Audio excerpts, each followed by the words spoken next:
Hello everyone, good morning. I Busar Vishwas, lecturer of Pravara Medical Trust College of Pharmacy, Shivga. My subject is Hospital and Clinical Pharmacy. So my dear student, previous lecture we have seen medical terminology. Today we are going to discuss a new topic or new chapter, pathophysiology of disease. विद्यार्थी मित्रांनो, मागील लेक्चरमध्ये आपण medical terminology हा जो काही chapter आहे तो चॅप्टर स्टडी केलेला आहे आणि आजच्या या लेक्चरमध्ये जे पॅथोफिजियोलॉजी नेक्स्ट जो चॅप्टर आहे part सेकंडमधील clinical फार्मसीमधील pathophysiology of disease हा जो चॅप्टर आहे तो चॅप्टर आपण आजच्या लेक्चरला सुरुवात करणार आहोत. It is introduction. Firstly, we will see the introduction. It is necessary to understand the pharmacological effect of drug and the way in which those effects interact with the processes underlying the pathology of the disease. काय गरजेचं आहे, काय understand करणं गरजेचं आहे तर pharmacological effect of drug, pharmacological effect जो आहे ड्रगचा तो अंडरस्टँड करणं गरजेचं आहे. त्याचबरोबर the way in which those effect interact आणि कोणत्या वेने त्याचा इफेक्ट होतो त्या प्रोसेस पॅथोफिजियोलॉजीच्या अंडरस्टँड करणं गरजेचं आहे. Then unfortunately it is not always possible but we can still try to understand the underlying process of the disease. Unfortunately काय possible नाही आहे की it is not possible but still try करायचं तर to understand the underlying processes of the disease. काय understand करण्याचं जे processes आहे underlying process of disease that is it is a pathophysiology and base our questions about the role of specific drug or our understanding of the pathophysiology of the disease and a relevant pharmacological effect of the drugs used in the treatment.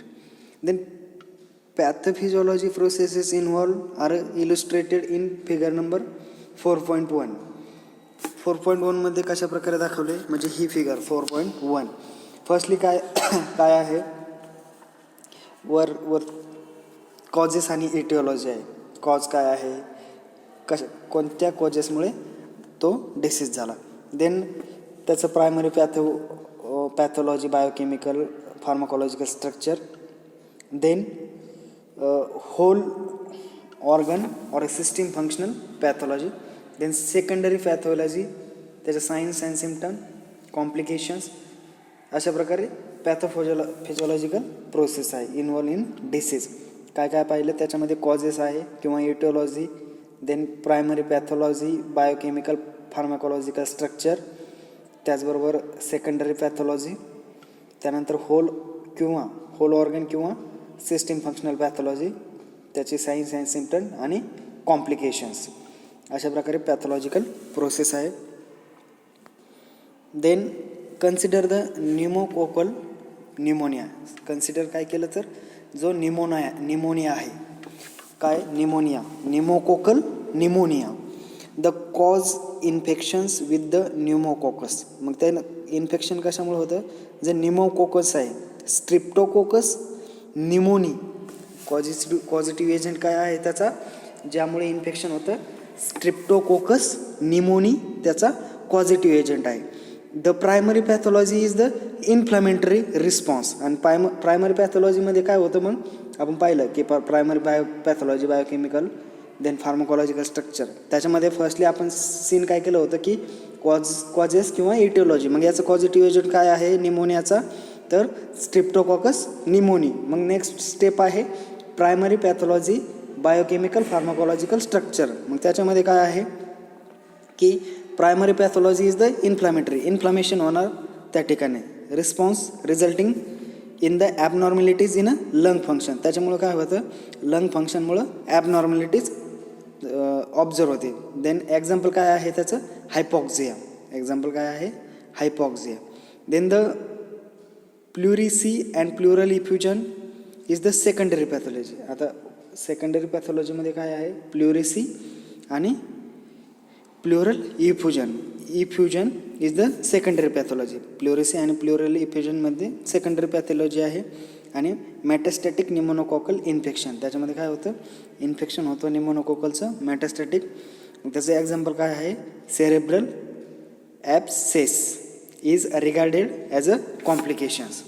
Then next point काय आहे की each of this primary pathology, secondary pathology and complications produce own signs and symptom. त्याच्यामुळे काय होतं, त्याचे signs and symptom त्याचे produce होतात. मग त्याच्यामध्ये जर symptoms are the subjective feelings, मग त्या ठिकाणी सिम्पटम्स काय आढळून येऊ शकतात आपल्याला. नेक्स्ट त्याच्यापाशी आलो आपण कशापाशी, सायन्स अँड सिम्पटमपाशी.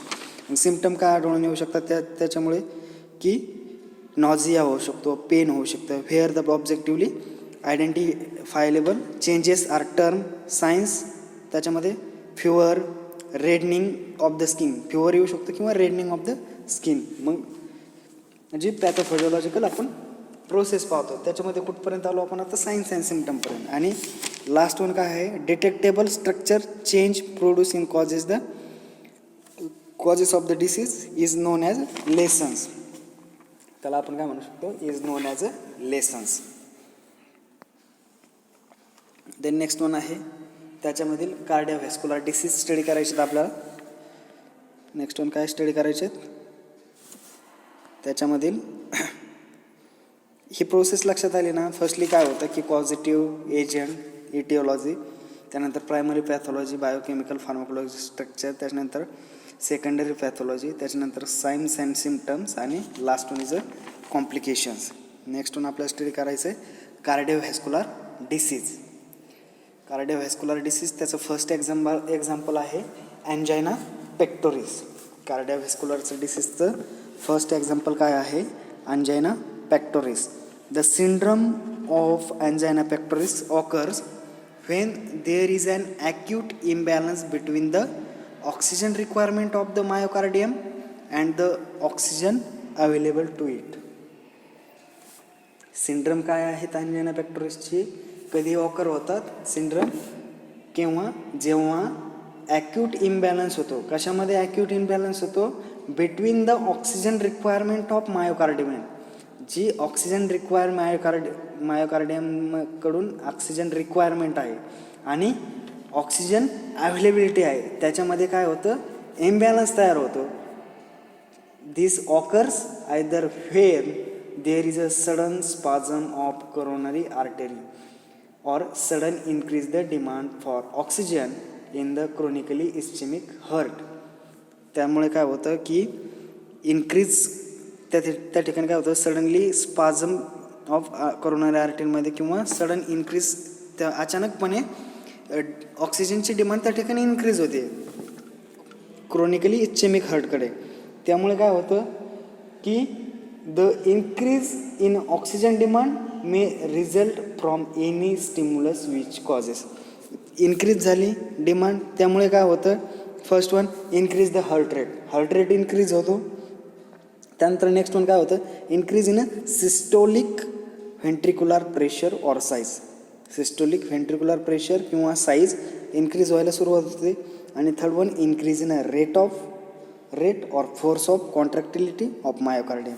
आणि थर्ड काय होतं तर जे रेट ऑफ और इन्क्रीज हार्ट रेट किंवा force of contractility of myocardium त्या ठिकाणी इन्क्रीज होण्यास सुरुवात होते.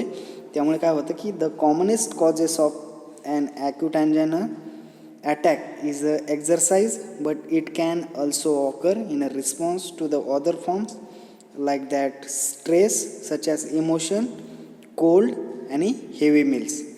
The other factors of anaemia आणि ॲओर्टिक स्टेनोसिस, पॅरोक्झिमल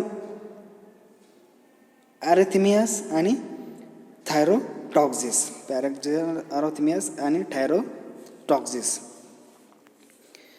देन त्याची पॅथोफिजिओलॉजी आहे.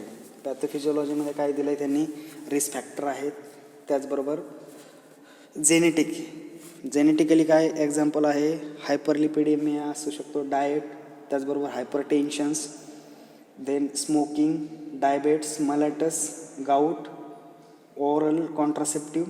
देन नेक्स्ट प्रोसेस काय होते त्यामध्ये, कोरोनरी आर्टरी ॲथरोमा. त्यामुळे काय होतं, मायोकार्डियल इस्चेमिया. मायोकार्डियल इस्चेमिया तिथे काय होतं, ventricular pressure, increase oxygen demand. Myocardial ischaemia झाला त्यानंतर जी प्रोसेस आहे त्यामध्ये काय होतं, ऑक्सिजन डिमांड इन्क्रीज होते. ऑक्सिजन डिमांड इन्क्रीज झाल्यामुळे काय होतं, मायोकार्डियल कॉन्ट्रॅक्टिलिटी, इन्क्रीज हार्ट रेट किंवा व्हेंट्रिक्युलर प्रेशर किंवा त्याची साईज इन्क्रीज होण्यास सुरुवात होते. आणि नेक्स्ट वन काय होतं, मायोकार्डियल इस्चेमिया ॲक्यूट रिव्हर्सिबल आणि myocardial ischemia acute irreversible. Reversible आणि इरिव्हर्सिबल कशामुळे, तर कोरोनरी आर्टरी स्पाझममुळे. देन त्याचे सायन्स आणि सिम्पटम्स. देन काय आहेत त्याचे signs and symptoms. Signs and symptoms काय आहेत त्याचे, मग pain walker below the sternum on a left side. जे स्टर्नम आहे, स्टर्नमच्या खाली जे स्टर्नम आहे तुमचं HPमध्ये स्टर्नम स्टडी केलं असेल तुम्ही, जे स्टर्नम आहे त्या स्टर्नमच्या लेफ्ट साईडला बिलोला काय होतं, पेन व्हायला सुरुवात होते. And it radiates to the neck, lower jaw, shoulder and passes down through the left arm. The duration of attack of angina pain, त्याचा ड्युरेशन किती असतं अँजायना पेक्टोरिसच्या अटॅकचं, त्या अँजायनल पेनचं, कॅन बी फ्रॉम, त्याचं ड्युरेशन किती असतं अटॅक ऑफ अँजायनल पेनचं, can be from 30 second to 45 minute. Then next जो डिसीज स्टडी करायचा आपल्याला तो आहे कंजेस्टिव्ह हार्ट फेल्युअर. त्याचं causative agent, it causes by the inability of the heart to meet increase the demand,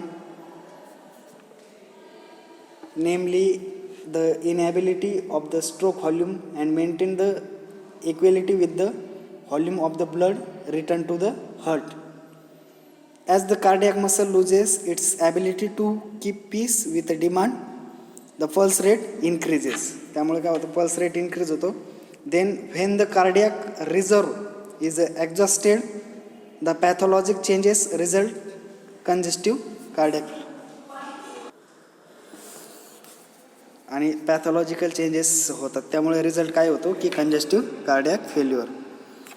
then pathology काय आहे त्याची, तर the basic pathologic process is increase the vascular permeability. बेसिकमध्ये काय होतं, बेसिक व्हॅस्क्युलर परमिएबिलिटी इन्क्रीज होते.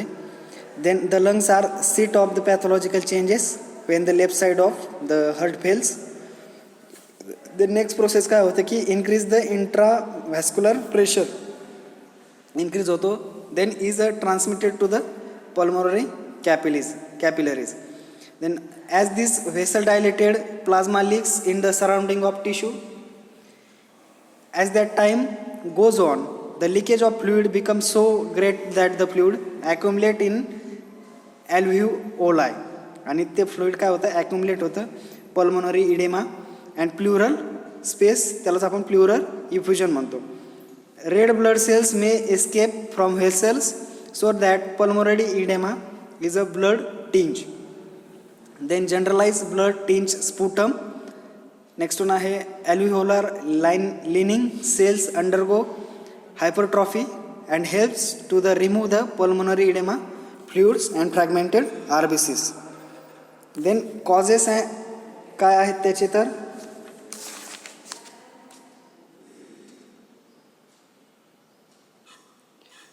decrease the contractility due to the chronic ischemia, acute infarction and cardiomyopathies. त्याचे causes. Then increase the after load due to the hypotension, aortic valve disease, then hypertrophic obstructive cardiomyopathy.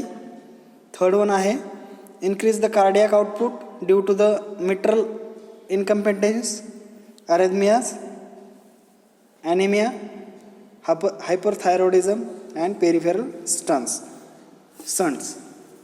And last one आहे pulmonary heart disease due to the chronic airway obstruction and pulmonary embolism. Then त्याच्यानंतर आहे signs and symptoms. Signs and सिम्पटममध्ये coughing, shortness of breathing, coughing त्याचबरोबर breathing shortness, the skin turn bluish, त्याला cyanosis म्हणू शकतो आपण. Then the patient may cough up frothy pinkish blurting material especially at night. Then patient become the anxious and fearful for his own futures. Then enlargement and tenderness of liver. Then kindly are congested and unavailable to the excess fluid from the body. The next signs and symptom, presence of albumins and cast in urine. Then distraining symptoms such as gas, constipations,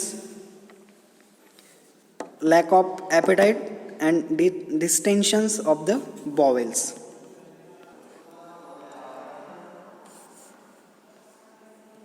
Thank you everyone. Remaining point of this chapter will be studied next lecture.